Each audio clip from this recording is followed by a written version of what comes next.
Munich, l'Olympique de Marseille disputera la finale de la Coupe d'Europe des clubs champions. C'est un formidable challenge pour tous les Marseillais de jouer cette finale 2 ans tout juste après celle qu'ils ont perdue à Bari. Et qui plus est, contre le meilleur club d'Europe. Saisir la coupe, la porter, l'embrasser, ils en rêvent tous. Musique.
Superbe chanson du groupe Il était une fois et de la regrettée Joël. Tous les joueurs marseillais en rêvent, mais aussi leur président que l'on n'a pas vu sur ces images. En fait, c'est toute la France qui rêve d'une finale de la Coupe d'Europe des clubs champions. Les Marseillais et les joueurs marseillais sont déjà à pied d'œuvre dans la retraite du Bayern Munich en Bavière. Ils sont partis hier à 17h30 du stade Vélodrome avec armes et bagages, 2 tonnes de nourriture, 12 kilos de médicaments, costumes, cravates, l'espoir au cœur. Et ils ont fait un détour improvisé par Notre-Dame de la Garde.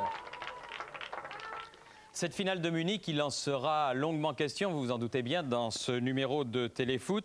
Et puis, en fin d'émission, nous tirons au sort les demi-finales de la Coupe de France. C'est le dernier tirage au sort de la Coupe de France 93. Il reste 4 qualifiés. Nous accueillons leurs représentants, Monsieur Jean Pi, qui est le président de Laval, Monsieur Bernard Brochant, qui est le président du Paris Saint-Germain, Monsieur le président de l'association de Nantes, Jean-René Toumelin, et enfin, André Laurent, qui est le président de l'association sportive de Saint-Étienne. Messieurs, soyez les bienvenus et que le sort vous soit clément. C'est Claire Chazal qui sera chargée de tirer ces demi-finales. Claire Chazal qui est en train de préparer son journal et qui nous entend peut-être. Alors Claire, pas trop émue? Ah si, bien sûr, c'est un suspense. J'espère avoir la main heureuse tout à l'heure, Thierry. On vous attend de pied ferme, en tout cas sur ce plateau. Claire, à tout à l'heure. À tout à l'heure. On commence avec les événements qui ont eu lieu cette semaine et qui intéressaient l'Europe et l'Angleterre et le monde, c'est-à-dire la Coupe UEFA, la finale de la Cup et la Coupe du Monde avec Suède-Autriche. Ils avaient fait le plus difficile à l'aller en s'imposant 3-1. Les joueurs de la Juventus, ils vont encore faire mieux au retour avec une talonnade de Viali et une frappe du coup de pied de Dino Baggio dans la lucarne de Stéphane Klos. Dino Baggio et Roberto Baggio qui avaient été les buteurs de la première manche. Rebelote pour Dino Baggio sur un coup franc tiré par Andreas Müller. Et en fin de rencontre, travail de Gianluca Viali et partie de billard qui profite à Andreas Müller. 3-0. Turin gagne la Coupe de l'UEFA, deuxième club italien pour une Coupe d'Europe cette année. Et la joie du capitaine Roberto Baggio.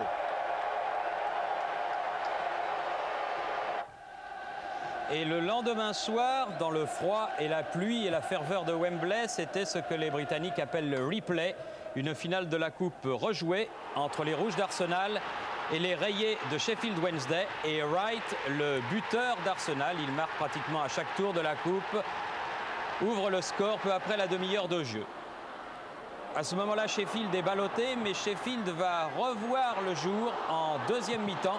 Et Chris Waddle égalise de belle manière, remettant les deux équipes à égalité, un but partout. À ce moment-là, l'arbitre de la rencontre, M. Barat, perd complètement les pédales. Il sera de loin le plus mauvais des 23 acteurs.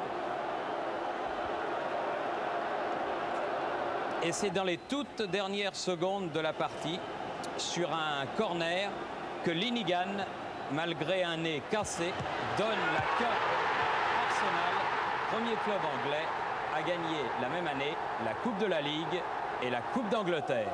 Chapeau les canonniers, mais Chris Waddle n'oubliera pas cette soirée.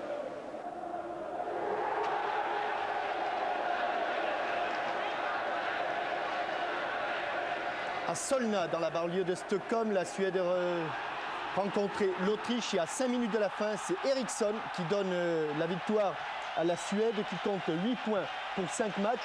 Prochain match de la Suède, Israël, puis la France.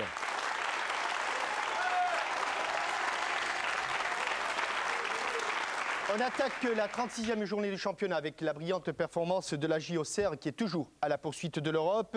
Une chance existe encore pour les Bourguignons. Elle passe par une victoire sur Nîmes, ce qui s'est passé hier au stade de l'Abbé des Champs avec Marianne Macot. Auxerre réussit d'entrer sa mise en jambe. 7e minute, débordement de Vairois, centre sur la tête de Lasland et reprise de Martins. Auxerre mène 1-0. Lasland a bien préparé le terrain pour Corentin Martins. Frappe de l'intérieur du pied pour assurer la trajectoire. 17e minute, Martins pour Vairois. Même configuration et même succès que juste auparavant. Lasland, cette fois-ci, n'a besoin de personne. Il marque le deuxième but pour la JA. Auxerre tient le match après un quart d'heure.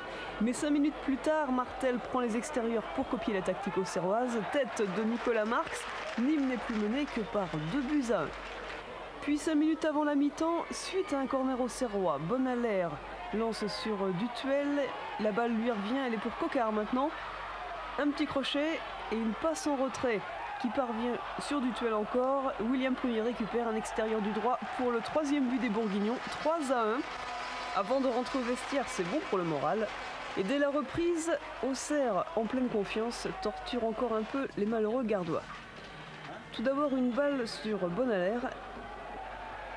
Elle parvient jusque Corentin Martins. Lasland inscrit son 2e but de la soirée. Pérez est dépité. 4-1 pour Auxerre. L'addition s'alourdit. Le score n'évolue pas jusque dans le dernier quart d'heure maintenant. Martins pour Dutuel. Sur la droite, Coquard longe la ligne de touche. Encore un centre avec en pleine surface Lasland. 5-1 pour Auxerre. Et surtout, 3e but pour Lilian Lasland dans cette rencontre. 3, c'est un bel exploit. Il rejoint ainsi Baticle, le meilleur buteur du club, avec 9 buts. 4 minutes plus tard, Didier Martel pour Nîmes subtilise la balle à Bonalaire. Il file vers le but de Lionel Charbonnier. Martinet est toujours blessé. Dans la surface, Bonalaire tente de récupérer son erreur, mais elle s'intensifie. C'est pas bien méchant, mais les deux jambes des joueurs se sont bien croisées. Penalty pour Nîmes. Laurent Blanc s'en charge, il réduit le score 5-2, mais à l'arrivée, victoire d'Auxerre, on ne bouge plus, et coup de poignard supplémentaire pour les Nîmois, à leur place de lanterne rouge. Petite parenthèse dans cette 36e journée du championnat, le top but avec nos amis de France Soir qui ont sélectionné cette semaine, nos amis de France Soir, un nouveau but de Franck Sauzet. Dangereux récidiviste, il marque beaucoup de jolis buts. Celui-là, c'était contre Lille, pleine lucarne. Alors, est-ce qu'il rentre dans le classement général? Réponse de Pascal Praud.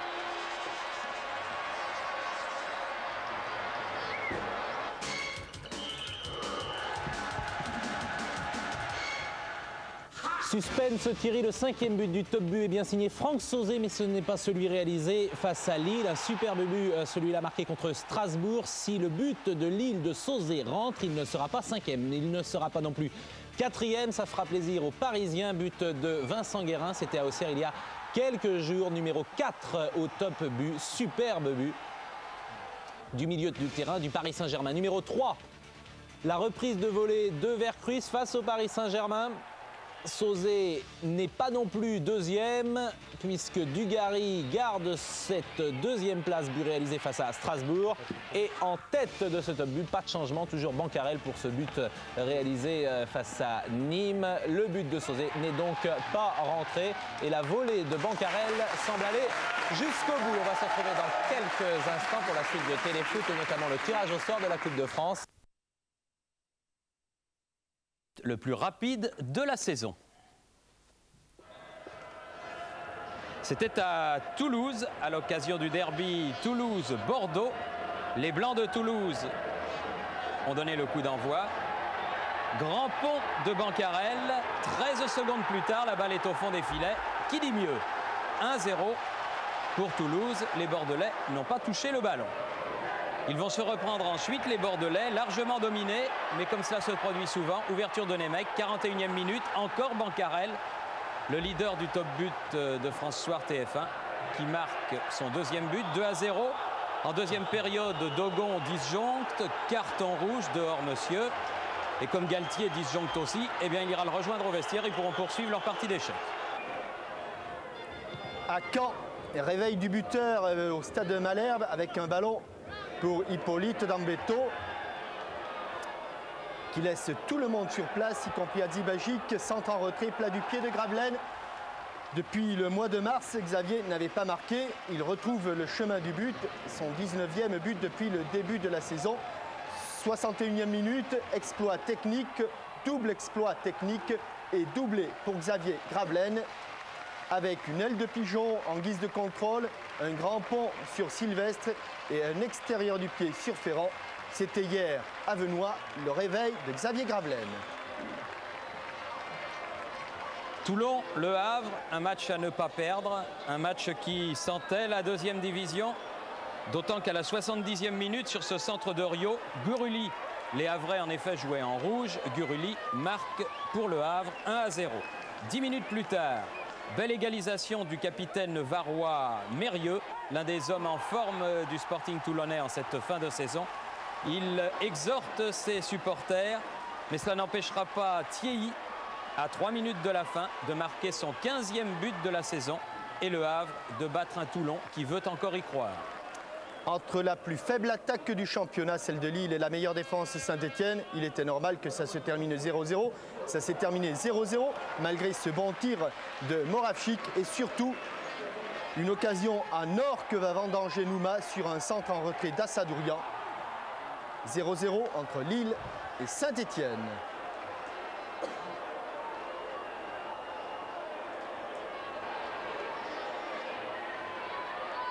Lyon contre Lens à présent, coup franc de Rémi Garde qui quittera peut-être les bords du Rhône en cette fin de saison. Et but de la tête de Laurent de la Montagne, lui aussi il y avait longtemps qu'il n'avait pas marqué. Et Lyon mène 1-0. 10 minutes plus tard, c'est encore un coup franc qui est à l'origine de l'égalisation de Roger Boli, qui lui vaut de faire l'avion. Et la galipette. Un partout, mais en 3 minutes, Varmuz, qui restait pourtant sur une superbe série, va se trouver une première fois, permettant à Gava de donner l'avantage à Lyon, 2-1. Et puis, 3 minutes plus tard, nouvelle erreur de la défense lensoise et belle frappe de Debat, le Libérien. 3-1, Lyon a battu Lens. À la Mosson, ce sont les Montpelliérains qui vont ouvrir les débats avec un bon tir de Fabrice Divert, mal contrôlé par Sylvain Sanson. Mais cette fois-ci, bon dégagement. Ils vont se faire surprendre, les Montpelliérains, à la suite de cette frappe enveloppée de Pouliken. 0-1. Et une action de Hughes. Jacek Ziobert réalise non pas un petit exploit, mais avec l'aide de Sanson, Montpellier et Strasbourg ont fait match nul, 1 partout. C'était un déplacement difficile qui attendait Monaco à Saint-Symphorien. Mi-temps 0-0, mais en deuxième mi-temps, sur un contre, Huisman marque le but qui condamne Monaco. Monaco a tout perdu cette saison, l'Europe, la France et le championnat, puisque mathématiquement, les Monégasques ne peuvent plus maintenant être champions Ils auront pourtant des occasions dans ce match, mais ils ne sauront les concrétiser. Le championnat se jouera entre l'Olympique de Marseille et le Paris Saint-Germain. Un seul club pouvait mathématiquement, après la défaite de Monaco à Metz, pouvait mathématiquement et uniquement, à la différence de but, inquiéter l'Olympique de Marseille pour son 5e titre de champion de France. C'est le Paris Saint-Germain qui rencontrait hier Nantes. Une affiche que l'on pourra peut-être retrouver tout à l'heure. Ce serait une des grandes affiches de la demi-finale de Coupe de France. Mais hier, c'était le championnat, la 36e journée. Et c'était Christian Jean-Pierre pour l'affiche du jour. Les tours de Coupe de France passent et la barbe pousse. Les joueurs nantais ne se raseront qu'en cas d'élimination. Mercredi, le coup est passé près. Une qualification obtenue sur le fil du rasoir à Montpellier.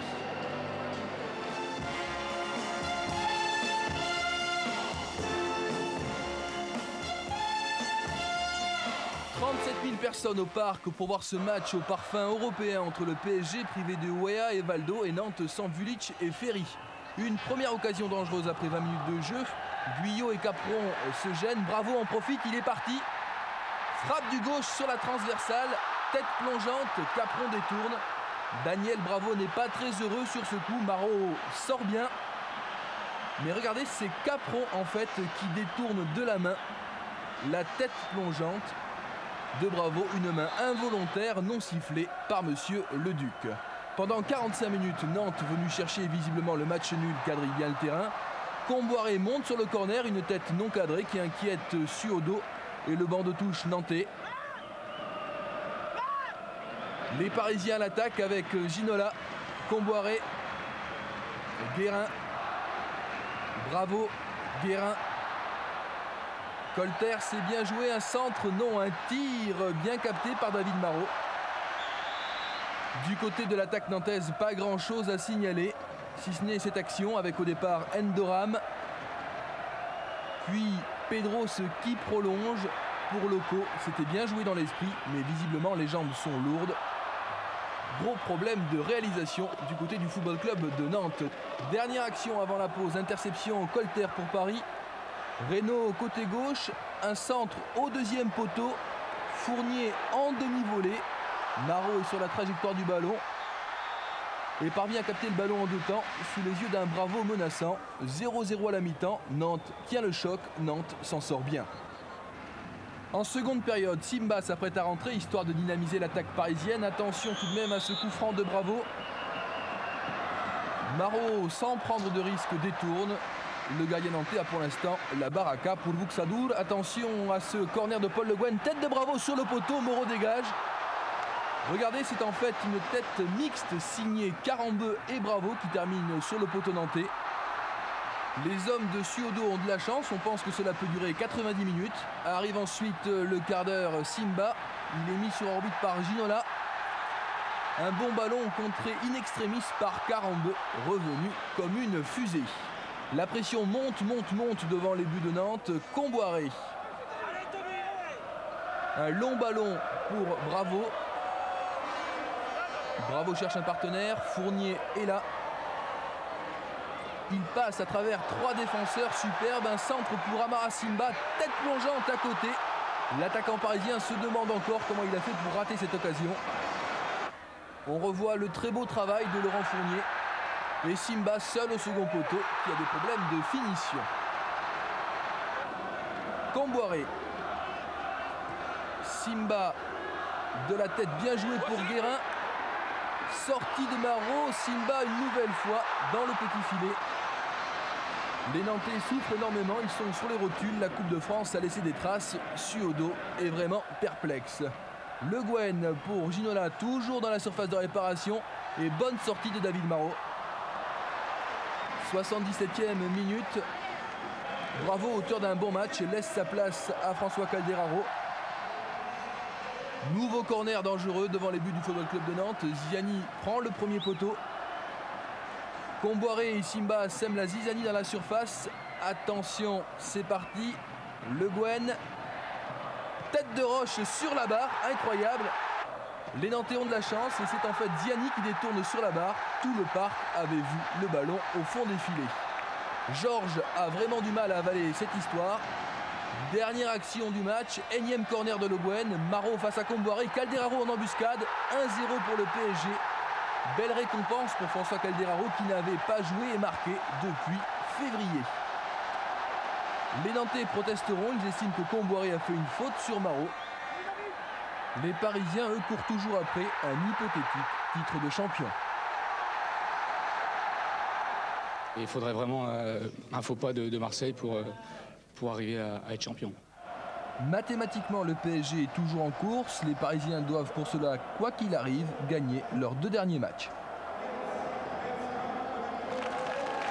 Bernard Beauchamp, vous vous êtes régalé s'il y avait hier soir 3 ou 4-0 pour le Paris Saint-Germain, il n'y aurait rien eu à dire? Oui, je crois qu'on vient de voir avec les occasions que nous avons ratées et que nous avons dominé ce match. Nantes a joué très curieusement derrière pendant l'ensemble de la partie. Je crois qu'on a prouvé, je crois que ça nous a aidé les différents matchs qu'on a pu faire en Coupe d'Europe. Je crois qu'on gère mieux nos matchs maintenant et le public très nombreux était très content de ce match qui a été toujours vivant et intéressant comme on a pu le montrer les différentes occasions que nous avons pu avoir durant ce match. On en vient donc, Pascal, maintenant à Marseille. Marseille qui avait vu donc son match de la 36e journée avancé par la Ligue nationale. C'était Marseille-Valenciennes, c'était jeudi soir et les Marseillais sont allés chercher les 2 points qu'il leur manquait sans doute pour être champion de France. Les Pilars sont présents, mais auparavant, les quarts de finale commentés par l'un des couples de l'année, Martin Zara, Marianne Macot. Qualification sans problème du PSG mardi au Parc. C'est pourtant Bordeaux qui est dangereux en premier. Le tir de Valdeir est repoussé à la 8e minute par le poteau gauche de Lama. Mais 5 minutes plus tard, une superbe action parisienne amène le premier but. Fournier va prendre appui dans la surface sur Daniel Bravo. Petite talonnade de ce dernier et Paris mène 1-0, but de Fournier. Un but qui assomme les Bordelais. Le travail de Bravo est parfait. Bravo et Fournier sont les hommes en forme du PSG en ce moment. Le but de Fournier libère les Parisiens et à la 19e minute, Weah de la tête sur ce coup franc donne un avantage plus conséquent à Paris. Score final 2-0. Toulouse-Laval, le seul match comprenant une équipe de 2e division, Laval, et elle s'offre ce premier corner par Van de Castel. La reprise de la tête de Bonora. On joue seulement depuis 3 minutes et Laval mène à Toulouse 1-0. Le plus surprenant dans cette rencontre, c'est que si Toulouse joue à domicile, eh bien, il a un mal fou à se créer des occasions et à tirer dans le cadre. Au contraire des joueurs en orange, ceux de la Mayenne, ils obtiennent quelques occasions et surtout, eh bien, à la fin, Laval va gagner dans ce stade de première division et pour la première fois, Laval accède aux demi-finales de la Coupe de France.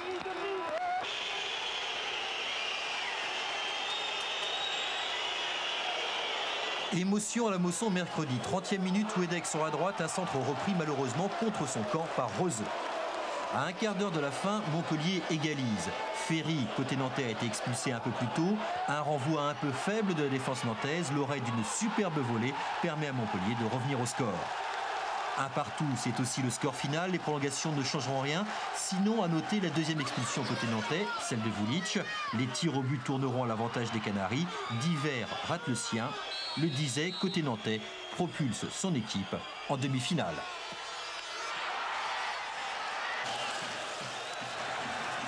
Souvenez-vous, il y a 10 jours en match très avancé, 1-1 à la fin de Saint-Étienne-Marseille. On joue les prolongations lorsque Moravsik s'envole. Il cherche un joueur devant le but et il trouve Casoni pour son malheur. Le Méta avait repoussé la balle sur la jambe du Marseillais. Il ne peut rien faire pour récupérer son geste.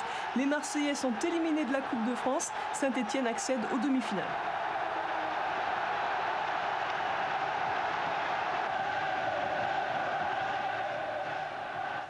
Dernier tirage au sort donc de la Coupe de France 1993. Laval, club de 2e division, est qualifié avec 3 clubs de première division qui sont donc Nantes, le Paris Saint-Germain et Saint-Étienne. Claire Chazal, c'est à vous. Ces rencontres en principe auront lieu le 5 juin. Bon, alors je vais un petit Sur peu... le terrain du club, le premier sorti. Alors vous savez que vous avez une énorme responsabilité parce que ça, la première boule est très importante. Vous regardez... Là. Voir s'il n'y a pas de club inscrit dessus. Saint-Étienne. Saint-Étienne jouera à la maison, donc contre Nantes. Saint-Étienne-Nantes. Président de l'AS Saint-Étienne, Monsieur Laurent. Une seconde. Une réaction. Une très bonne réaction. Nous sommes heureux d'une part de participer aux demi-finales qui furent acquises devant cette brillante équipe de Marseille qui va représenter la France dès mercredi à Munich. D'autre part, cela a un parfum un peu de nostalgie, Nantes, Saint-Étienne, les grandes années, et nous sommes très heureux de vous accueillir. Oui, enfin, encore un déplacement pour Nantes, c'est ce que vous semblez dire, Monsieur Toumelin. C'était pas le scénario prévu. Le scénario prévu, bien sûr, c'était de recevoir nos amis lavallois, quitte peut-être même aller chez eux. Mais à Saint-Étienne, c'est vraiment très dur. Mais c'est vrai, comme disait le président, ce sera un match nostalgique. Ce sera un match nostalgique et en tout cas, ce sera certainement un très beau match entre Saint-Étienne et Nantes, deux des équipes les plus populaires du football français. Alors Claire, qui reçoit ? Alors là, il faudra jouer Paris Saint-Germain, Paris.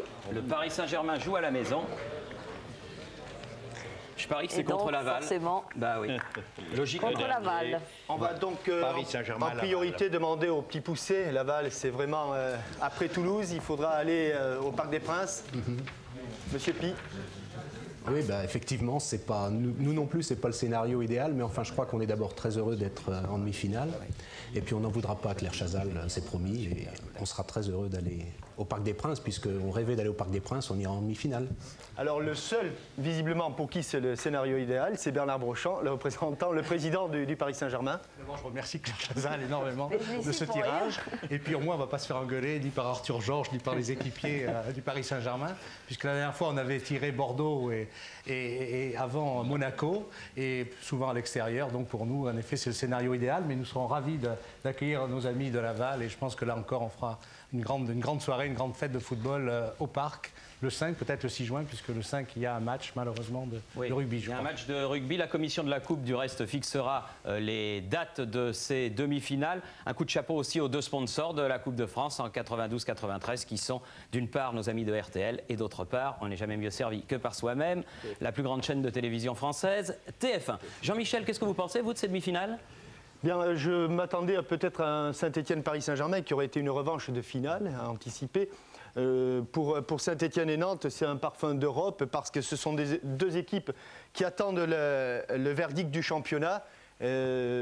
Pour Saint-Étienne, c'est un énorme avantage, ils l'ont prouvé. Chaque fois que l'on retrouve Geoffroy Guichard, c'est un petit peu impressionnant. C'est peut-être plus tout à fait comme avant, mais enfin, les Marseillais peuvent vous dire que même devant 20 000 spectateurs, c'est quand même un 12e homme efficace. Pour Paris Saint-Germain, c'est quand même des adversaires moins prestigieux. Mais attention, Laval, à Toulouse, a fait un grand et très grand match. Donc, des demi-finales qui s'annonce passionnante. Saint-Étienne-Nantes donc et Paris Saint-Germain-Laval autour du 5 juin. Voilà, ce téléfoot très chargé se termine. N'oubliez pas que ce soir, Bernard Tapie sera l'invité de 7 sur 7 avec, après, un grand journal télévisé présenté par Claire Chazal qui nous a fait la gentillesse de venir tirer ces demi-finales au milieu de ces deux journaux. Merci beaucoup Claire. Merci, et puis, n'oubliez pas, mais comment l'oublieriez-vous, tout le mercredi que nous allons vivre sur TF1. Fil rouge, la finale de Munich à partir